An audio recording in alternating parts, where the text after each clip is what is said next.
آج میں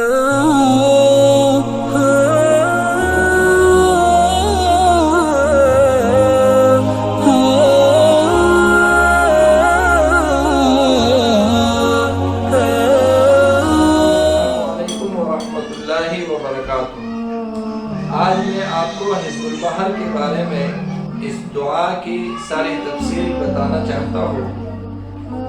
جو شخص بھی اس حزب البحر کا عامل بننا چاہتے ہیں یا اس دعا سے اپنے مقاصد کو حاصل کرنا چاہتے ہیں تو اس کے لیے اب جو سفر کا مہینہ شروع ہونے والا ہے تو اس میں 6، 7، 8 سفر کو ان دعا کو یعنی ان دنوں میں روزہ رکھ کر مغرب کے بعد اور عشاء کے بعد اور صبح اشراق کے بعد ایک بار پڑھے اور 3 دن میں اس کی یہ زکوٰۃ ادا ہو جائے گی۔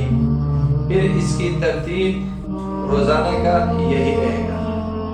یہ دعا حزب البحر کو حزب الاعظم بھی کہا جاتا ہے، یعنی اسم اعظم بھی کہا جاتا ہے اس کو۔ اس دعا کو اسم الاعظم بھی کہا جاتا ہے اس وجہ سے کہ یہ اس دعا کا جو اصل امام ہے تو یہ دعا تعلیم ہوئی وہ حضرت سیدنا ابوالحسن شاذلی رحمہ اللہ ہے، جن کو یہ دعا تعلیم ہوئی۔ اور کیسے تعلیم ہوئی کہ وہ قرآ میں رہتے تھے، وہاں ان کو اللہ کی طرف سے غیب سے حکم ہوا کہ آپ حج پر اپنے مریدین کے ساتھ چلے جائے۔ اب پہلے زمانے میں اتنے حج کے سفر لمبا ہوا کرتے تھے کہ اگر آپ 3 سے 4 مہینے پہلے اپنے مقام سے نہیں نکلتے تو آپ اپنے حج پہ بالکل وقت پر نہیں پہنچ سکتے۔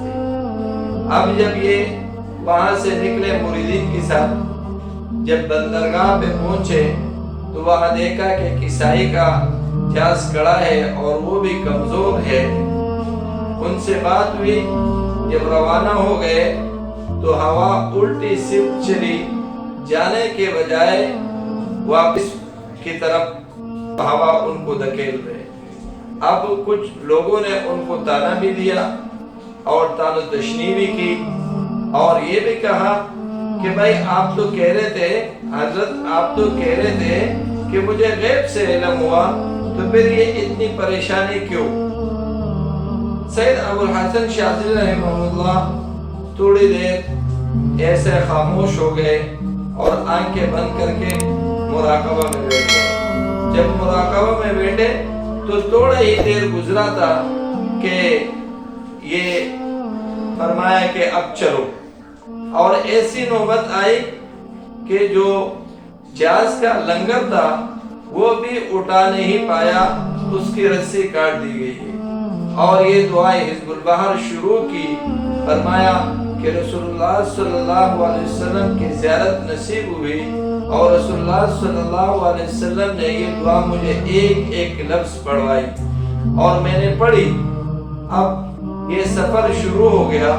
جب سفر شروع ہو گیا اور جانے لگا تو جو 2-2 مہینے پہلے جو لوگ نکلے تھے ان کو قریب پایا اور ان کے ساتھ ہو گئے۔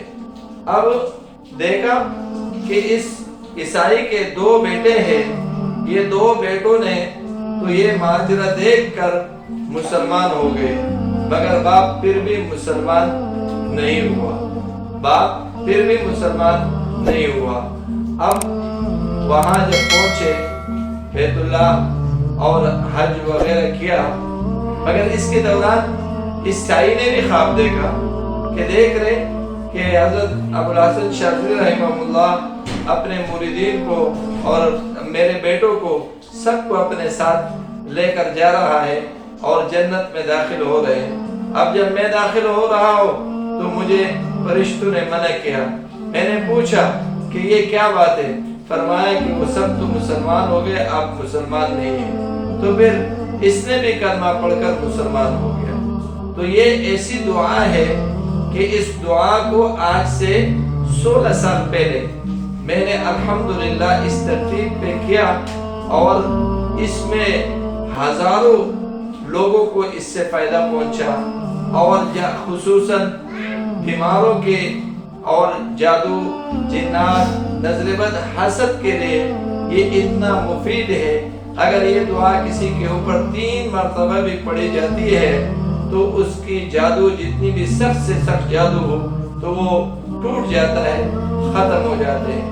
وہ دعا تو بہت لمبی ہے، میں یہاں آپ کو اسکرین پہ نہیں دکھا سکتا، مگر کتاب کا نام ہے مانجات مقبول، حضرت مولانا اشرف دانی رحمۃ اللہ علیہ کی کتاب ہے۔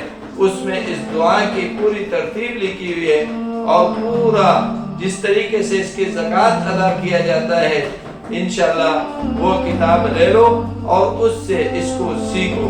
اگر کسی کو اجازت یا اس دعا کے پڑھنے کی ضرورت ہو تو الحمدللہ ہمارے سلسلے کے کسی بھی ساتھی سے رابطہ کر سکتے ہیں، اور ہمارے اس نمبر پہ بھی رابطہ کر سکتے ہیں۔ ہم ان کا اجازت بھی دیں گے اور ہم اس کے پورے ترتیب بھی سمجھائیں گے۔ السلام علیکم ورحمۃ اللہ وبرکاتہ۔